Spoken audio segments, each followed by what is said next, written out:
জীবনের অর্থ কি? আপনার জন্ম হয়েছিল বস্ত্রহীনতার মধ্যে দিয়ে এবং আপনার মৃত্যু হবে বস্ত্রহীনতার মধ্যে দিয়ে। আপনি পৃথিবীতে এসেছিলেন অত্যন্ত দুর্বল হয়ে, এত দুর্বল ছিলেন যে মার সাহায্য ছাড়া খাবারটুকু মুখে নিতে পারতেন না। আপনি যখন এই পৃথিবী ছেড়ে চলে যাবেন তখনও আপনি অত্যন্ত দুর্বল আর অসহায় থাকবেন। তখন আপনার কাফনের কাপড়টুকু আপনি নিজে পরতে পারবেন না, আরেকজন আপনাকে তা পরিয়ে দেবে। যখন আপনি এই পৃথিবীতে এসেছিলেন তখন আপনার অর্থ সম্পদ কিছুই ছিল না। যখন আপনি এই পৃথিবী ছেড়ে চলে যাবেন তখনও আপনার অর্থ সম্পদ কিছুই থাকবে না। আপনাকে প্রথম গোছল যেমন অন্য কেউ দিয়েছিল, তেমনি আপনার শেষ গোছলও অন্য কেউ দেবে। আপনি যেমন পৃথিবীতে একা এসেছিলেন, ঠিক তেমনিভাবে আপনাকে পৃথিবী থেকে একাই চলে যেতে হবে। আপনার সঙ্গে আপনার প্রিয়জন কেউ যাবেন না।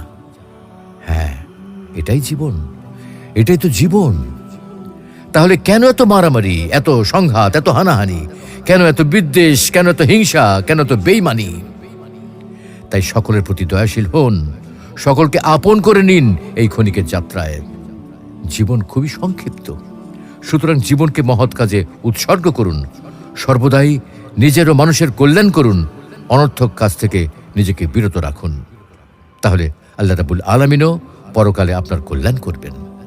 পরিশেষে পবিত্র আল কোরআনুল করিমের এই আয়াতটির অর্থ গভীরভাবে অনুধাবন করুন আর ভাবতে থাকুন, মহান আল্লাহ রাব্বুল আলামিন আপনাকে লক্ষ্য করে কি বলছেন।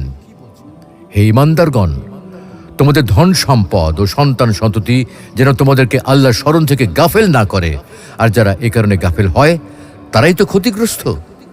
আমি তোমাদেরকে যে রিজিক দিয়েছি তা থেকে মৃত্যু আসার পূর্বে ব্যয় করো, অন্যথায় সে বলবে, হে আমার পালনকর্তা, আমাকে আরও কিছুকাল অবকাশ দিলেন না কেন? তাহলে আমি সাদকা করতাম এবং সৎকর্মীদের অন্তর্ভুক্ত হতাম। প্রত্যেক ব্যক্তির নির্ধারিত সময় অর্থাৎ মৃত্যু যখন উপস্থিত হবে তখন আল্লাহ কাউকে সামান্যতম অবকাশ দেবেন না। তোমরা যা করো আল্লাহ সে বিষয়ে খবর রাখেন।